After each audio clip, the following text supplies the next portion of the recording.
Good morning, everybody. My name's Christoph Warrack, and I'm the founder and chief executive of Open Cinema. Thanks to the Technology Strategy Board and the Creative Industries KTN for inviting me to speak this morning.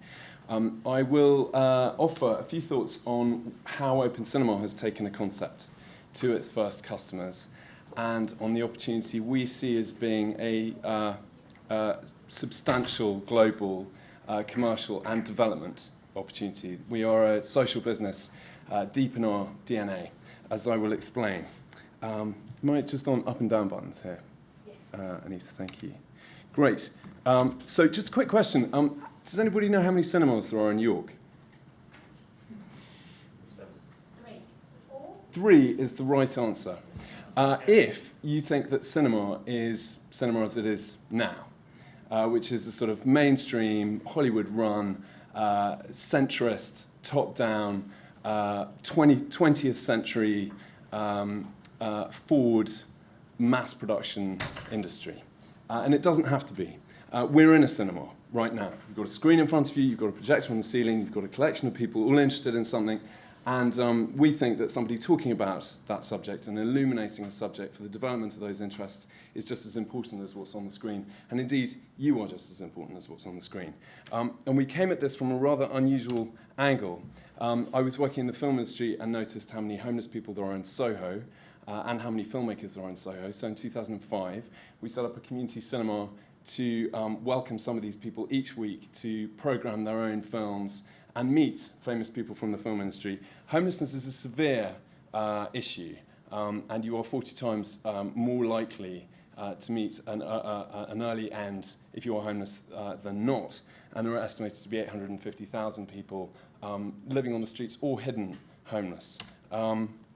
So we developed a model for a community cinema, and this has now elaborated itself into what's called a theory of change.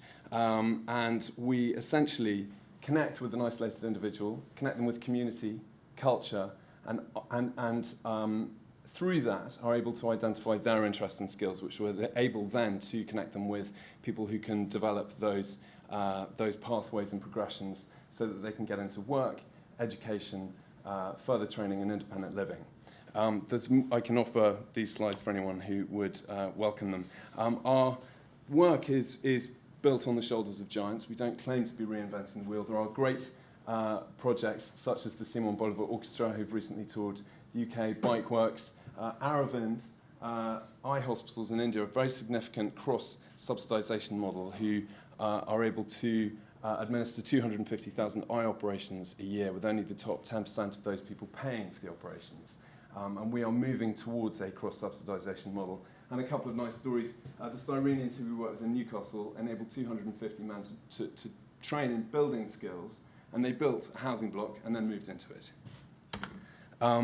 This is based on research into the difference that culture can make to excluded people. And we are contributing to that research with support from UCL, Southampton, Newcastle, and Edinburgh universities, and we welcome conversation with the University of York, of course. This is the model that we have built. How do we pay for it? Essentially, what we do is we build a community cinema in any space where there is a community with interests to develop and needs to develop and pathways to be catalysed. And what we do is we sell our community cinemas for essentially £4,500 a year for the premium model, and £1,500 for a launch season, and then £600 for the year for an associate, more remote, more arm's length model. But the sort of value proposition essentially to community groups that we work with, and I'll come to the sectors and customer segments that we work with, is that we bring film expertise to people who previously didn't know how to run their own cinema. Community cinema is a disorganised and chaotic subsegment that needs to be organised for the benefit of communities, for the benefit of culture, and for the benefit of rights and content creators and owners. We also make filmmaking programmes. We've launched 19 film clubs since 2009. We had one in Soho from 2005 to 9. And we've made 19 films which have been seen at major film festivals internationally and have begun to win awards because we really do genuinely apply film industry expertise to this social issue. David Anstey, Sleeping Rough on the Streets of London for 25 years, has made 4 films with us and is now training at Ealing Studios. Mark Coulson, found Sleeping Rough on the Streets of King's Cross, made a 15-minute supernatural thriller, which is on our website. Very funny film, and is now has studied it on a BA and in film and television at the London College of Communication. We have many more stories like this from our systematic data analysis, which I can go into detail with anybody who's interested. Some of our partners in the social sector, including Crisis and St Mungo's, and distributing health information films for the NHS, connecting those social sector agencies with agencies that they previously would have had no way of talking to, but for this very simple model of community cinema. Our team, we have a team of 6 in offices in London, and we're very interested in a northern office in the coming years, because there is so much of a concentration of poverty, inequality and social exclusion and risk of poverty in the current climate, and we are very much a prevention emphasised model. So myself, with 10 years of experience in film and 10 years of experience in the film industry, Bertrand, formerly at Deutsche Bank, Laura, Columbia MBA, Jesse, who produced the Rain Dance Film Festival, and 2 management level diamonds. So we have a business plan with concrete projections for our growth over the next 3 years, and I'll come to what we need and the obstacles to our growth, and I can share a business plan with anybody who's interested to look at that some more. We are engaged in many schemes for developing our business, and have begun to win awards, but we are looking to not exclude the funding mix of grants. There are a lot of people who want to give us grants, and so we don't want to turn them down. And but we are at the moment 80% funded by sales and contracts, and we're beginning to work in other sectors. There are 324 local authorities, I think, unless anyone can correct me on that point, in the country, and we're working with 4 to deliver community cinema and filmmaking. There are prisons. There are about 110 prisons in the country, but there are 4,000 support services for ex-offenders, and we're working in one of them in London and transforming lives there. Ditto, about 4,000 care homes, about 60,000 village and parish halls, and not sure about the armed services sector, but we've just begun a conversation with SAFRA, who are an umbrella for that customer segment, and we've since really going national in 2009 received inquiries from 43 countries, and are being supported by UKTI to develop an export model to make this available.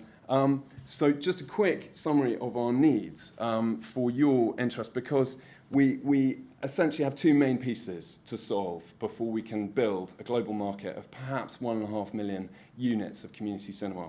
One is a global licensing framework for community cinema. Nothing of that kind exists. It wouldn't be that difficult to build. It's just a lot of negotiations, and we're talking to the TSB and IC tomorrow about support to catalyse that, with support from a legal team through the Thomson Reuters Foundation. We also need, really probably, to build a proprietary technical platform for the distribution of film, and we'd be very interested to talk to any technical partners on that today. And yes, because really what we want to get to is a $300 cinema for the poor, a cinema in a box, which any community can buy on credit, can repay with micro-ticketing, and have a development engine at the core of their community where they can download, where they can pull down streams of the best culture in the world, co-programmed with expertise from the film industry, and streams of learning content from the universities who are in the process of uploading, many of whom are in the process of uploading their content streams. We're partnered with the Open University, who are very interested in our developments and work in 140 countries. We've just piloted a season with them on technology in a homelessness centre in Birmingham, and are now ready to hit the button. So do please ask me any questions that you might have now or later. Thank you very much. Thanks, Christoph. Questions?